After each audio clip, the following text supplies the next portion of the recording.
അത് ഞങ്ങൾ റെഡിയാണ്, ഞങ്ങൾ പ്രഖ്യാപിക്കും. ഞങ്ങൾ പറഞ്ഞല്ലോ തെരഞ്ഞെടുപ്പ് പ്രഖ്യാപിച്ചാൽ 24 മണിക്കൂറൊക്കെ ഞങ്ങൾ സ്ഥാനാർത്ഥികളെ പ്രഖ്യാപിക്കും. സംശയം ഞങ്ങൾ തെരഞ്ഞെടുപ്പിന്റെ അനിശ്ചിതത്വമാണ് എല്ലാവരും വൈകിക്കാൻ കാരണം. എല്ലാവരും പൂർത്തിയാക്കി വെച്ചിരിക്കുക. ഞങ്ങളും നാളെ ഡൽഹിയിലെത്തും, ഞങ്ങൾ സ്ഥാനാർത്ഥികളെ പ്രഖ്യാപിക്കും. സംശയം വേറെ പണിയൊന്നുമില്ല. നിങ്ങൾ തെറ്റായ വാർത്തകൾ കൊടുത്തോണ്ടിരിക്കുകയാണ്.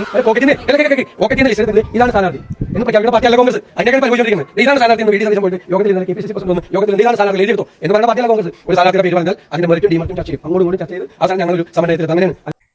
ഞാൻ ഈ ഓന്തിനെ സമ്മതിച്ചു കൊടുത്തു. ഇത്രയും കാലം വിചാരിച്ച ഓന്തായി ഏറ്റവും വലിയ ധർമ്മമാണ് ആളെന്ന്. പക്ഷെ ഇതായാലും വലിയ ഇഷ്ടമാണ്. നിങ്ങളിഷ്ടമാണ്, നിങ്ങൾ ആർക്ക് വോട്ട് ചെയ്യണം എന്നുള്ള കാര്യമൊക്കെ. പക്ഷെ എന്നാലും ഇങ്ങനെയൊക്കെ മാറ്റി പറയുന്ന വെച്ചാൽ ഇന്ന് പറഞ്ഞ കാര്യം നാളെ വേറെ മാറ്റി പറയുന്നു, നാളെ പറയുന്ന കാര്യം മറ്റന്നാൾ മാറ്റി പറയുന്നു. ഞാനങ്ങനെ പറഞ്ഞിട്ടേ ഇല്ല എന്ന് പറയുന്നത്. ഇതൊക്കെ ആൾക്കാർ കാണുന്നില്ലേ? സോഷ്യൽ മീഡിയയുള്ള കാലഘട്ടമല്ലേ ഇതൊക്കെ. നമ്മൾ എന്ത് പറഞ്ഞാലും ക്യാമറേൻ്റെ മുന്നിലുണ്ടാവും. നാളെ അത് പുറത്ത് വരികയും ചെയ്യും.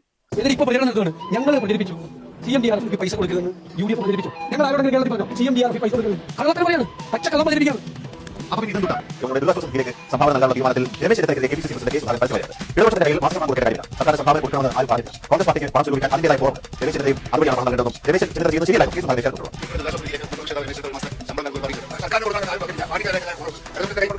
എല്ലാ പൗരന്മാർക്കും പണം കൊടുക്കുന്നതിനുള്ള അവകാശമുണ്ട്. അത് പരസ്യമായി KPCC പ്രസിഡന്റ് രമേശ് ചെന്നിത്തല ചെയ്ത് തെറ്റാണെന്ന് പറയുന്ന കാര്യമുള്ളൂ. ഞാനൊന്നും അറിയില്ല രാമനാരായണ എന്ന് പറയുന്ന പോലെ അവസ്ഥ. അതിന്റെ ഇടയിൽ വേറൊരാൾ വേറെ പാർട്ടി ഉണ്ടാക്കാൻ പോയി സീറ്റ് കിട്ടായിട്ട്. ആർക്കെങ്കിലും വോട്ട് ചെയ്തു, പക്ഷെ നോക്കി കണ്ട് വോട്ട് ചെയ്യാം. സീറ്റിന് വേണ്ടി അടി അടി അടി അടി. ഇങ്ങനെയുള്ള ആൾക്കാരുടെ നാളെ മുഖ്യമന്ത്രി സ്ഥാനത്തെല്ലാം എത്തിക്കഴിഞ്ഞാൽ ഉള്ള അവസ്ഥയാണ് ആലോചിച്ച് നോക്കിയത്.